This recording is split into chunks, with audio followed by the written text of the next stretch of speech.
최첨단의 그러한 그곳에서 나와서 그들의 눈에는 아무것도 보이지 않는 광야로 나왔을 때에 그것이 가지는 의미는 무엇일까요? 그것은 다름 아니라 애굽에서 볼 수 없었던 그것을 광야에서는 볼 수 있다라고 하는 의미가 됩니다. 애굽에서 눈에 보이는 것들이 참으로 많았습니다. 거대한 것들이 참으로 많았습니다. 그러나 그곳에서 보이지 않았던 것이, 그것도 도저히 볼 수 없었던 것이 아무것도 없는 광야로 나왔더니 보이기 시작하는 것입니다. 여기 아주 중요한 영적인 원리가 있습니다. 우리는 어쩌면 애굽보다도 더 첨단의 시대를 살아가고 있고, 애굽보다도 수천 배, 수만 배, 수억 배 볼 것이 많고 들을 것이 많고 체크해야 될 것이 많습니다. 우리 시간은 부족하고 우리 열정은 부족합니다. 그러나 그 애굽으로부터 광야로 나왔을 때에 볼 수 있었던 것이 있다라고 할 때에 우리의 삶 속에서 동일하게 우리에게는 광야의 시간이 필요하다라고 하는 것을 알게 됩니다. 그래서 애굽으로부터 벗어나서 광야로 나아가는 시간, 어쩌면 우리가 카자흐스탄에서 살아가는 이 시간이 광야의 시간이 될 수가 있습니다. 그래서 이 광야의 시간을 통과함으로써 우리가 느끼는 것들, 배우게 되는 것들이 얼마나 많습니까? 어려움의 시간을 지나고 다른 사람들을 만나고 다른 문화 속에서 살아가면서 우리가 그렇구나라고 깨닫게 되는 것이 참으로 많은 것을 우리가 느끼게 됩니다. 광야에서만 볼 수 있는 것이 있습니다. 조금 더 생각해 보면은 우리가 살아가는 이 땅에서 가까운 곳에 광야가 많습니다. 우리가 그것으로 나가볼 그럴 시간이 없어서 그렇지 차로 한 20분만 가면은 거기에는 정말 광야가 있습니다. 사방을 둘러볼 때에 지평선으로 이루어진 그러한 광야가 있을 때 그 광야로 나가보면은 거기에는 새로운 사색이 시작되는 것을 알게 됩니다.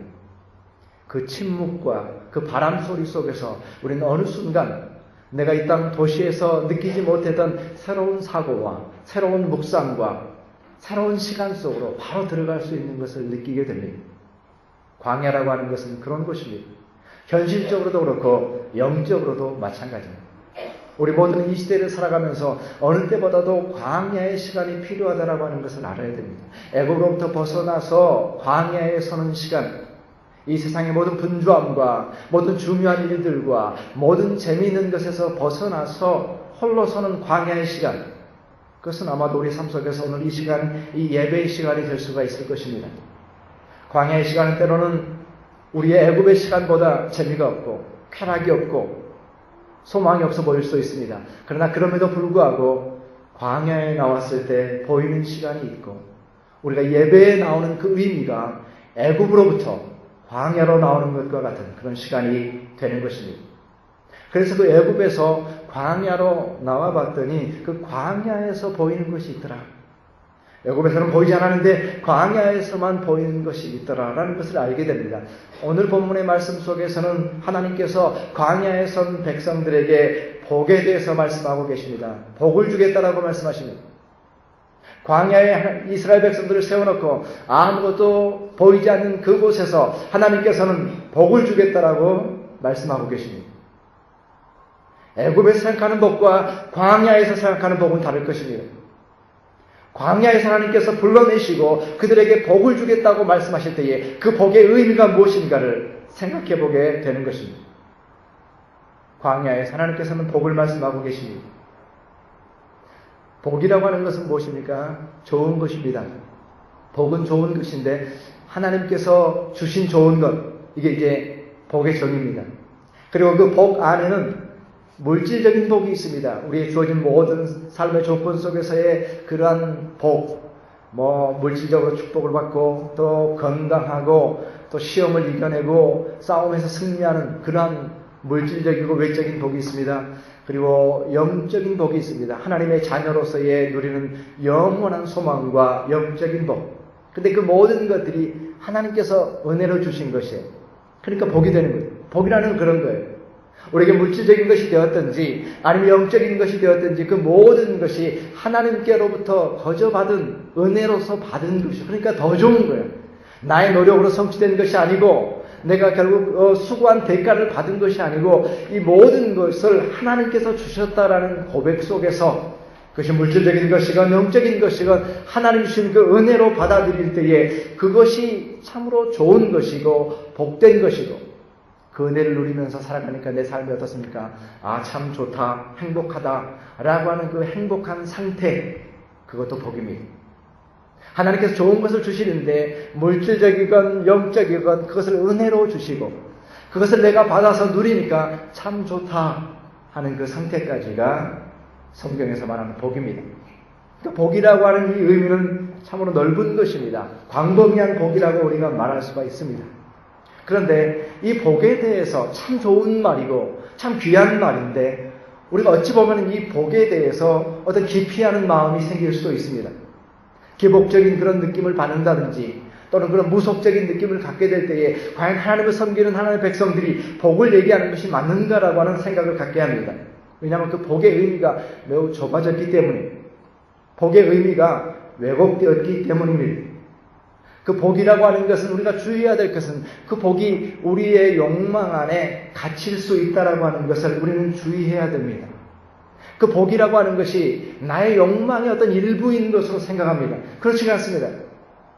하나님께서 약속하신 복은 내 욕망의 일부가 아닙니다. 자기 중심적인 육체적인 욕망이 아닙니다.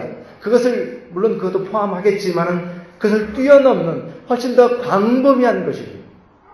하나님께서 우리에게 주시는 것으로서 그 좋은 것들이 우리에게 복이 되기 때문에 우리는 복을 사모하고 복을 우리가 기뻐하고 복을 기대하는 것이 합당한 것입니다. 그럼에도 불구하고 이 복의 의미가 좁아져가지고 그 복이라고 하는 것을 마치 나의 그 욕망에 갇힌 것으로서 이해하게 될 때가 많습니다. 그래서 복불복 그래가지고 경쟁해서 빼앗는 것처럼 그리고 내가 누군가가 복을 가져가면 나에게는 복이 없는 것처럼 그렇게 단순하게 생각합니다. 복은 그러한 것이 아니죠. 하나님 안에 있는 놀라운 복은 그러한 우리의 이 땅에서의 삶의 모습 속에서 보여지는 그러한 그 욕망에 갇힌 그런 복의 모습이 아니라는 것입니다. 그래서 잘 되면 좋아하고 또 조금 잘못되면 불평하고 하는 그러한 모습이 아닌 것이죠. 진정한 복의 사람은 그러한 삶의 모습을 가지지 않습니다. 지난주에 우리 일 안 하고 축구를 해가지고 저는 뭐 다 보지는 못했습니다만은 뉴스로만 봤는데 결정적인 경기에서 이겨야 되는데 이기지를 못하고 그냥 비겼어요. 그래서 아직 그 월드컵 진출이 확정이 안 됐는데 이기지를 못하니까 온갖 뉴스들을 보니까 그 축구 구장의 잔디가 상태가 안 좋은 것부터 해서 심지어는 응원하는 사람이 너무 많아가지고 시끄러워가지고 서로 소통이 안 됐다 이런 얘기까지 감독이 이랬네 선수들이 어땠네 이렇게 얘기하는 것을 보게 됩니다. 그렇잖아요. 이 세상에서는 그렇습니다. 이기지 못하면 온갖 부정적인 것들이 쏟아집니다. 만약에 우리가 한 골을 넣어가지고 이란전에서 1-0으로 승리를 해서 월드컵 진출이 확정이 되었다고 생각해 봅시다. 그럼 어떻게 될까요? 그러한 얘기들은 전혀 나오지 않을 것입니다. 전혀 다른 판단이 이어질 것입니다. 너무나도 좋은 시간이었고 선수들이 뛰어났고 응원도 아주 한 목소리 했고 감독이 뛰어났고 축구협회가 잘했고 이런 얘기들이 나올 것입니다. 정반대의 얘기들이 쏟아질 것입니다. 바로 그것이 우리가 살아가는 이 세상에서 어떻게 보면 우스운 모습이 아닌가요? 그 한 경기에서 한 골이 나왔느냐 아닌가에 따라서 모든 것이 달라지는, 모든 평가가 달라지는 것이 참으로 가벼운 이 세상에서의 어떤 복의 모습이 아닌가요? 우리가 이 땅에서 성공하기도 하고 실패도 하기도 하고 사람들이 칭찬을 하기도 하고 비난을 하기도 하겠지만 과연 그것이 우리 인생 전체를 통해서 보았을 때 진정으로 복된 것인가요? 진정으로 의미 있는 것인가요? 우리의 복이 너무나도 범위가 좁아져서 진정한 복의 의미를 알지 못할 때가 우리가 많은 것을 보게 됩니다. 우리 모두는 복을 사모하지만 진정한 복이 무엇인가에 대해서 오해하고 있는 것을 보게 됩니다. 오늘 하나님께서 복을 주시겠다, 나는 복을 주는 자다라고 말씀하시면서 우리가 복을 사모하게 되었는데 하나님께서 주시는 복, 나는 복을 준다 라고 말씀하실 때에 하나님께서 주시는 복은 오늘 24절에 있는 말씀처럼 여호와는 그 복의 내용이 나옵니다. 여호와는 내게 복을 주시고 너를 지키시기를 원하며 여호와는 그 얼굴빛을 내게 비추사 은혜 주시기를 원하며 여호와는 그 얼굴을 내게로 향하여 드사 평화 주시기를 원하노라, 평강 주기를 원하노라. 이 말씀으로 세 가지로 말씀하고 있습니다. 그래서 하나님께서 주시는 복을 이렇게 보게 되는데 복을 주시고 지키시기를 원하고 얼굴을 비추사 은혜 베푸시기를 원하고 또 얼굴을 향하여 드사 평강 주시기를 원하노라 라고 말할 때에 그 복의 내용을 들어보면은 우리에게는 그렇게 뭐라고 할까요? 그렇게 땡기는 복은 없어요. 하나님께서 그 얼굴빛을 비추사 평화를 주시고 은혜를 주신다라고 말할 때에 우리가 이 세상에서 복이라고 말하는 그러한 관점에서 볼 때에 그렇게 매력 있는 복이 별로 보이지 않습니다. 그 말 같고 큰 의미가 없어 보입니다. 좋은 말 같습니다. 우리가 이 말씀을 통해서 하나님께서 이 주시겠다고 하신 이 복을 통해서 알 수 있는 것은 진정한 복이라고 하는 것은 우리의 욕망에서 나오는 것이 아니다라는 것을 알게 됩니다. 다시 말해서 우리가 가진 이 복의 개념을 바꿔야 됩니다. 오늘 하나님께서 말씀하고 계시는 이 복처럼 우리의 복의 개념이 바뀌어야 되는데 복이라고 하는 것은 우리의 욕망의 성취가 아니라 오늘 말씀에서 확인할 수 있는 것은 복은 하나님의 얼굴에서 나온다라는 것을 알게 됩니다. 복은 그 어떤 것이 아니라 하나님의 얼굴에 있는 것이 복이다라는 것입니다. 얼굴은 우리가 얼꼴, 그래서 존재를 의미합니다. 하나님의 복은 바로 하나님의 존재, 하나님 되심으로부터 나오는 것이 하나님의 복입니다. 그래서 하나님의 얼굴과 나의 얼굴을 서로 마주하고 있는 그러한 깊은 관계 속에서 나오는 것이 하나님의 복입니다. 그래서 이 복의 의미를 바로 알아야만 복을 구할 수가 있겠죠. 그 복 속에는 물질적인 것과 육체적인 것과 영적인 것이 다 포함되어 있지만 근본적으로 복의 의미는 하나님과의 관계성 속에서 나오는 것입니다. 하나님의 얼굴을 바라보는 자가 누리는 것이 복입니다. 하나님의 그 온전하신 사랑과 그 하나님의 그 성품과 신실하심과 지혜에서 오는 것이 복입니다. 하나님의 존재로부터 오는 것입니다. 어떤 항목이 아닙니다. 어떤 체크리스트가 아닙니다. 우리가 바라는 그 어떤 것이 아닙니다. 하나님께서 그 존재의 선하심으로 인하여서 하나님의 그 온전하심으로 인해서 그 온전하신 사랑으로부터 나에게 주어지는 것, 바로 그것이 하나님의 복이라고 하는 사실입니다. 바로 그것이 존재로부터 하나님으로부터 오는 복의 의미가 되는 것입니다. 우리는 불완전한 삶을 살고 있고 우리의 상황은 여러 가지 어려움에 처해 있습니다. 그럼에도 불구하고 하나님의 복은 우리의 모든 상황과 모든 바램과 모든 소망을 초월하는 복입니다. 그래서 때로는 내가 원하는 바가 이루어지지 않는다고 할지라도 내가 하나님의 얼굴을 바라보고 있을 때에 그것이 복된 것이 될 수가 있습니다. 내가 원하는 것과 정반대의 결과를 낸다고 할지라도 그것이 복이 될 수 있는 것이 하나님의 복입니다. 이것은 복의 역설입니다. 하나님을 바라보는 자의 복은 그것입니다. 내가 원하는 바가 이루어지지 않는다고 할지라도 그것이 복이 될 수가 있고 심지어는 내 인생에 고통이 주어진다고 하여도 하나님 안에서는 그것이 복이 될 수가 있습니다. 이것이 하나님께서 주시는 복의 특징이며 세상의 복과 다른 것입니다. 이스라엘 백성들은 아무도 없는 광야에서 그들이 이제는 하나님만 바라봐야 됩니다. 그동안에는 모든 조건들이 갖춰져 있었습니다. 그런데 광야에는 아무것도 없어서 이제는 바라볼 것이 아무것도 없습니다. 하늘만 쳐다봐야 됩니다. 바로 그 시간이 복된 시간의 시작이었습니다. 광야로 나왔을 때 그들은 새로운 시간, 복된 시간이 새롭게 시작되는 것입니다. 바로 이것이 복과 이 모든 것에 있어서의 그 기준에 있어서의 역설적인 모습입니다. 그렇기 때문에 주님께서는 복이 있다라고 말씀하시면서 어떻게까지 얘기하셨습니까? 가난한 자가 복이 있다라고 말했고, 우는 자가 복이 있다고 말했고, 줄이고 목마른 자가 복이 있다고 말씀했습니다. 이것이 바로 하나님 안에 있는 복의 역설입니다.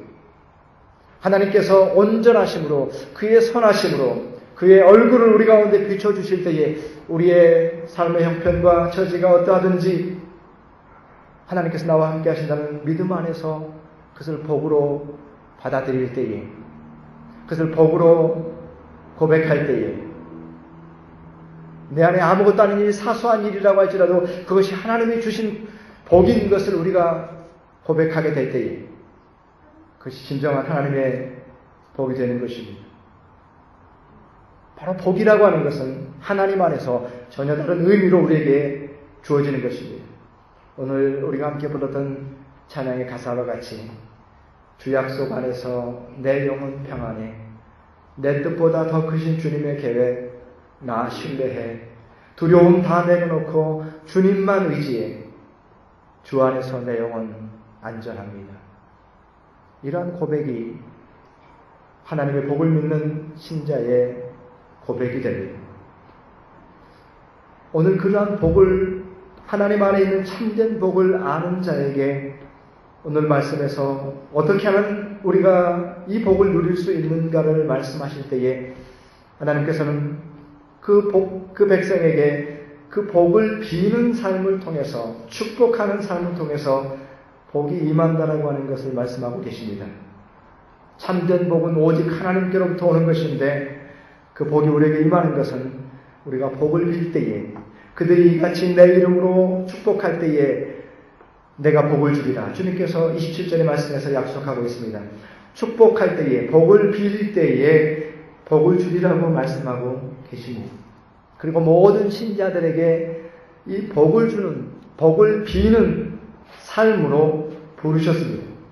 복을 비는 것은 우리 가족을 위해서, 누군가를 위해서 복을 비는 것은 우리의 사명이 되었고 우리의 부르심이 되었습니다. 그래서 베드로 2장에 보면은 오늘 이 민수기 6장의 말씀이 제사장들을 통해서 축복하라 이렇게 되어 있는데, 베드로전서 2장에 보면 어떻게 됩니까? 우리 모두가 그리스도 안에서 왕같은 제사장이다라고 선언을 합니다. 그래서 아론의 후손뿐만 아니라 예수 그리스도 안에 있는 우리 모두가 하나님의 거룩한 제사장이요, 그렇기 때문에 제사장으로서의 직분과 부르심과 사명이 있는데 그것이 축복의 사명입니다. 그래서 3장의 말씀에 보게 되면은 2장에서 너희는 왕같은 제사장이다 말씀하시고 3장에 가서 이렇게 말씀합니다. 너희가 다 마음을 같이하여 동정하며 형제를 사랑하며 불쌍히 여기며 겸손하며 악을 악으로 욕을 욕으로 갚지 말고 복을 빌라. 이를 위하여 너희가 부르심을 받았느니라. 그리스도 안에 있는 모두에게 복을 비는 본질적인 부르심이 있는 것을 말씀하고 계시는데, 악을 악으로 갚지 말고 욕을 욕으로 갚지 말아라. 나에게 악을 행하는 사람에게는 악으로 갚아야 되고, 나를 욕되게 하는 사람은 욕으로 갚아야 되는데, 하나님께서는 그리스도 안에 있는 모든 자들에게 복을 빌라고 말씀하십니다. 그를 위하여 복을 빌라고 말씀하십니다. 이것이 그리스도인의 부르심입니다. 이것은 세상의 길과 다른 길입니다. 모든 그리스도인들에게 바로 축복할 때에, 복을 빌 때에 내가 복을 줄 것이다 라고 말씀하시면서 이 복을 비는 삶이 선택적인 삶이거나 상대적인 삶이거나 고민해보는 삶이 아니라 절대적인 명령으로 바로 우리에게 말씀하고 있는 것을 보게 됩니다. 우리는 복을 비는 자로서, 하나님의 복을 아는 우리가 이제는 복을 빌어주는 자로서의 부르심이 있는 것입니다. 누군가를 축복하고 누군가에게 복을 비는 삶입니다. 심지어는 악으로 행하는 자에게까지도, 욕으로 행하는 자에게까지도 축복하라고 주님께서 말씀하고 계십니다.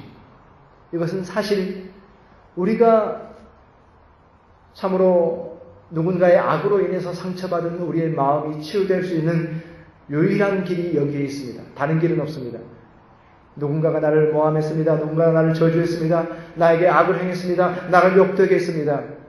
분노가 우리 마음속에 일어납니다. 상처가 우리 마음속에 찢기지 않습니다. 이것을 이길 수 있는 유일한 길이 무엇입니까? 바로 그를 축복하는 것입니다. 치유되는 유일한 길은 그를 위해서 복을 비는 것입니다. 그것이야말로 진정한 용서의 길이고, 그것이야말로 그 모든 얽매임에서 내가 자유케 되는 길입니다. 하나님께서 우리에게 복을 말씀하실 때에 너희는 축복하는 삶을 살아라, 복을 비는 삶을 살아라 라고 말씀하실 때에 바로 그것이 진정으로 우리에게 복이 되기 때문에 복을 말씀하고 계시는 것입니다. 설사 우리가 아는 사람들 가운데에는 복을 알지 못하는 사람들이 있습니다. 그리고 하나님의 복을 기대하지 않는 사람들도 있을 수가 있습니다. 그럼에도 불구하고 모든 영혼들에게는 하나님의 복이 참으로 복에 대한 갈급함이 있다고 하는 것을 우리는 알아야 됩니다. 설사 그들이 입으로 말하지 않는다고 할지라도 그들에게는 하나님의 복이 필요합니다. 그렇기 때문에 모든 사람을 대하여서 내가 알고 있는 모든 사람, 나의 곁에 있는 모든 사람이 바로 이 복을 빌어주어야 될 대상이라고 하는 것을 우리는 알아야 됩니다. 나에게 잘해주거나 잘해주지 못하거나 신앙을 가질 의도가 있거나 없거나 신앙을 가지고 있거나 그렇지 않거나 나에게 중요한 사람이거나 아니거나 내가 교회에서 만난 사람들이거나 일터에서 만나는 사람이거나 그 누구라고 할지라도 나는 복을 비는 자로서 그에게 복을 빌어줘야 될 책임이 있습니다. 그리고 그들은 비록 말은 하고 있지 않는다고 할지라도 그들의 영혼 속에서는 마치 에서가 참으로 이삭의 축복을 놓친 다음에 아버지를 향해서 울부짖습니다. 내게도 축복하소서, 내게도 축복하소서 울부짖습니다. 그 울부짖음과 같이 모든 사람들은 영혼의 외침을 가지고 있는 것입니다. 하나님의 복을 받기를 원하는 마음, 그들의 시각이 왜곡되었습니다. 이 애굽에서 살아가면서 무엇이 중요한 것인지 알지 못합니다. 비록 그래서 그들이 요구하지 않는다고 할지라도 그들의 영혼은 하나님의 복을 기다리고 있습니다. 그렇기 때문에 우리 모두는 우리 삶의 모든 현장에서 복을 빌어주는 자들이 되어야 됩니다. 내가 알고 있는 모든 자들을 향하여서 복을 빌어주는 자들이 되어야 됩니다. 그들이 우리에게 복을 빌어주십시오라고 요청하지 않는다고 할지라도 우리는 복을 비는 자로 부르심을 받았으며 심지어는 나에게 악을 행하는 자에게까지도 나를 욕되게 하는 자까지도 복되게 하라고 복을 빌라고 그것이 부르심이라고 주님께서 말씀하고 계시기 때문에 우리는 모든 이들을 향한 하나님의 복을 비는 자의 부르심이 있다라고 하는 것을 깊이 인식을 해야 됩니다. 우리는 복을 빌어주는 자입니다. 하나님의 복을 빌어주는 자입니다. 우리는 알고 있기 때문입니다. 하나님께서 주신 복만이 진정한 복인 것을 알고 있기 때문입니다. 그 결과가 어떻게 된다고 할지라도 참된 복은 오직 하나님께로부터만 온다라고 하는 사실을 알고 있기 때문에 설사 그들이 복을 요구하지 않는다고 할지라도 우리는 그들을 위해서 축복하는 자들이 되어야 됩니다. 복을 빌어주는 자들이 되어야 됩니다. 그것이 우리가 이 땅 가운데 살아가는 의미가 되는 것입니다. 우리의 자녀들을 위해서도 우리가 할 수 있는 것이 무엇입니까? 우리들의 자녀들의 삶에 하나님의 복이 머물도록 축복해 줘야 됩니다. 우리가 복을 만들어서 그들에게 안겨주려고 하는 그러한 노력을 하지 말고 참으로 그 영혼이 복된 삶을 살아가도록 하나님의 복이 그들의 인생 속에 머물도록 우리는 자녀들을 축복하는 부모가 되어야 됩니다. 그것이 하나님께서 원하시는 바이고 가장 큰 복이 됩니다. 자녀들에게 해줄 수 있는 궁극적인 것은 축복입니다. 우리가 언젠가는 자녀를 떠나 보내야 되고 우리의 능력이 부족해서 자녀들을 위해서 아무것도 해줄 수 있는 것이 없는 그때에도 우리가 해줄 수 있는 것은 축복이고 우리가 해줘야 되는 것은 축복입니다. 진정한 복은 오직 하나님께로부터만 오는 것이기 때문에 우리가 해야 될 일은 그들의 인생 속에 하나님의 복이 머물도록 해주십시오라고 축복해야 됩니다. 그것이 우리의 기도입니다. 우리의 지속적인 기도입니다. 그런데 우리가 자녀들을 축복할 때에 하나님의 복이 임하는 것을 축복하지 않고 우리의 바람이 너무나도 커지다 보니까 축복을 하긴 하는데 축복이 아닌 거예요. 기도를 해주긴 하는데 기도가 아니라 은근히 압박을 하는 기도를 하는 것을 보게 됩니다. 은근히 더 잘하라고 하는 그러한 모습으로 자녀들을 축복하는 것을 보게 됩니다. 복이 잘못됐기 때문에 축복이 잘못된 것입니다.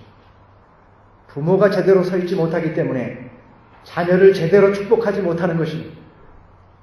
우리의 축복은 하나님의 복이 그들의 인생 속에 영원히 머물도록 축복하는 것입니다. 유일한 축복은 그것입니다. 내가 어떤 것을 통해서 자녀에게 복을 안겨주겠다라고 하는 것이 아니라 하나님께 우리 자녀들 맡기고 자녀들의 삶 속에, 인생 속에 하나님의 복이 떠나지 않도록 축복하는 것, 그것이 우리의 자녀들을 향한 책임이고 축복이 되는 것입니다. 더 나아가서 우리의 축복은 더 성장해야 됩니다. 우리의 축복은 경계를 넘어가야 됩니다. 어제 새벽기도 때에는 우리 교회의 자녀들이 새학기가 시작되어서 이제 새학년을 시작하는 아이들도 있고 새로운 학교에서 시작하는 아이들도 있고 새학기가 시작되는데 우리 교회의 귀한 자녀들을 지켜주십시오라고 기도했습니다. 기도하는 가운데 하나님께서 주시는 마음은 우리 교회에 속한 자녀들만 위해서 기도할 것이 아니라 알마티에 있는 모든 자녀들을 위해서도 기도할 마음을 주셨습니다. 그것이 합당하지 않겠습니까? 이 땅에 함께 살아가는 우리 자녀들, 참으로 이국 땅에 와서 어렵게 공부하는 우리 사랑하는 자녀들 위해서 우리의 기도가 넓어져서 우리의 축복의 영역이 넓어져서 그들을 위해서도 기도할 수 있어야 되지 않겠습니까?